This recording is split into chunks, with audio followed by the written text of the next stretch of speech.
SNS의 인기가 커지다 보니 음악도 페이스북에서 추천한 곡을 듣는 시대가 되었습니다. TV를 통해 음악을 알게 되는 경우가 많지만 영향력은 줄고 있죠. 실제로 많은 곡들이 페이스북과 유튜브를 통해 알려져 뜨기도 합니다. 그래서 최근 뜨는 의신곡들도 사재기가 아닌 페이스북 마케팅의 영향이라고 말합니다. 그렇다면 페이스북이 음원 차트에 끼치는 영향력은 얼마나 되는 것일까요? 다양한 데이터를 기반으로 알아봅시다.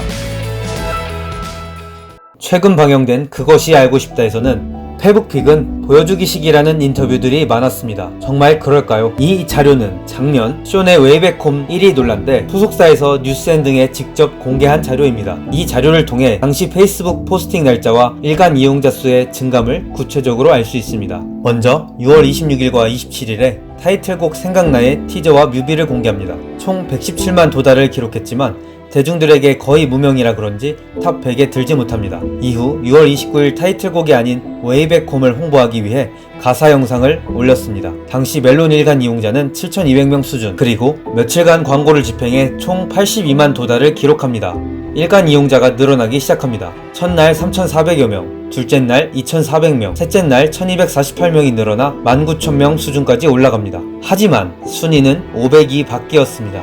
7월 2일 오후 10시에 게시물을 올리고 폭발적인 반응을 거둡니다. 며칠간 190만 가까운 도달을 기록합니다. 이후 7월 5일까지 지속적으로 게시물을 올리며 총 530만 도달수를 기록합니다. 정확히 며칠 동안 광고를 돌려 노출한지는 알 수 없습니다만 광고 효과로 일간 이용자 수를 6만 1000명으로 늘리면서 100위권 근방까지 올라갑니다. 여기까지는 페이스북으로 충분히 올라올 수 있다고 생각합니다. 하지만 그 이후에 뭔가 좀 이상합니다. 6일간은 특별한 페이스북 홍보 없이 이용자 수를 꾸준히 늘렸습니다. 100위권 밖의 노래가 52위까지 올라갑니다. 7월 12일 이후 4개의 포스팅을 통해 450만 명 정도의 도달을 추가하였고, 놀랍게도 1위를 찍고 일간 이용자 수가 92만에 도달하게 됩니다. 소속사에서 공개한 것 외에 다른 페이지 영상들이 영향을 준 것 아니냐고 할 수 있는데, 페북에 올라온 영상 조회수를 다 더해도 100만이 되지 않습니다. 페이스북 총 1200만 도달로 92만 명을 찍은 것이죠. 최근에 바이럴로 흥했다는 윤건의 너도 그냥 날 놓아주면 돼입니다.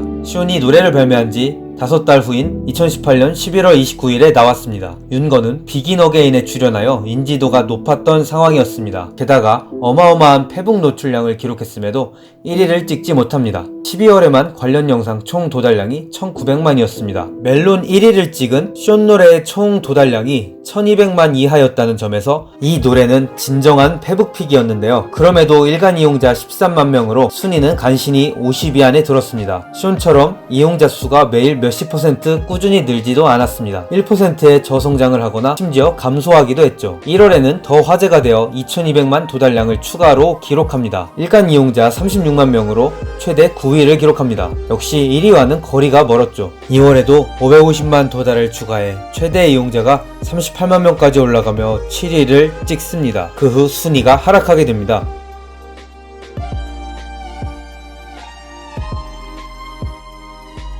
그리고 개별 사례 분석에 더해 페이스북이 음원 차트에 끼치는 영향력이 낮을 수 있는 이유를 알아봅시다. 음악 바이럴 마케팅의 주요 수단인 페이스북의 인기는 시들해지고 있습니다. 2018년 이용자 수가 34%나 감소하여 인스타그램과 역전되었습니다. 한 달 이용자가 1400만에서 800만 이하로 줄었는데요. 음원 사이트 이용자의 70%를 차지하는 10에서 30대의 경우 10대만 어느 정도 유지할 뿐 나머지 20대와 30대는 큰 폭으로 감소하고 있습니다. 10대는 약 40%가 페이스북을 하지만 20대는 단 20%, 30대는 단지 15%만 한다는 것이죠. 그들은 인스타그램, 스타일쉐어, 에브리타임으로 넘어가고 있는 추세입니다. 같은 홍보라도 중장년층이 보는 불후의 명곡과 멜론 이용자가 많은 페이스북 음악 페이지의 효과는 다를 것입니다. 페이스북은 홍보하고 싶은 사람들에게 광고를 선별적으로 뿌릴 수 있기에 음악을 좋아하는 이용자와 멜론 이용자의 70%를 차지하는 1030에게만 홍보할 수 있습니다. 이론상 페이스북 홍보로도 많은 사람을 끌어들일 수 있다는 것이죠. 하지만 더욱 중요한 것은 페이스북 광고를 제대로 본 사람이 얼마나 되는지와 페이스북 광고를 본 사람들이 멜론으로 들어가 직접 노래를 듣는 사람의 비율이 얼마나 되는지죠. 먼저 페이스북 광고의 효과입니다. 페이스북 영상 조회수가 수십만 이상 찍히면 과연 효과가 있을까요? 페북 영상은 수십 개의 피드를 빠르게 넘겨보는 특성상 영상의 시청 지속 시간이 매우 낮은 편입니다. 많은 사람이 10초 내에 이탈하죠. 전체 도달의 10%가 안되는 직접 재생 버튼을 클릭하는 경우에만 시청 시간이 높은 편입니다. 그마저도 유튜브에 비하면 낮은 편이죠. 대학내일의 조사에 따르면 평소 페이스북 영상 재생 시 무음으로 시청하는 경우가 36.3%나 된다고 합니다. 그만큼 무음으로 흘려보내고 다음 게시글로 넘어가는 경우가 많다는 것이죠. 그렇다면 노래 홍보 영상을 본 사람들이 멜론으로 들어가 과연 그 노래를 들을까요? 한 가지 주목할 만한 자료가 있습니다. 2018 음악산업백서에서 1700명에게 음악 정보를 취득하는 경로를 조사했는데요. 취득 1순위와 2순위를 합한 통계에서 페이스북을 포함한 SNS의 영향력은 극히 제한적인 것을 알 수 있습니다. 30%가 넘는 10대 중후반을 제외하면 다른 매체에 비해 순위가 낮은 것을 알 수 있죠. 결론적으로 페이스북이 끼치는 영향력이 차트 최상위권을 흔들 정도로 강한지는 의문이라고 할 수 있습니다. 최근 그것이 알고 싶다의 확실한 정황 증거까지 공개되었기 때문에 앞으로 좋은 결과가 있기를 바랍니다. 이상으로 영상 마치도록 하겠습니다.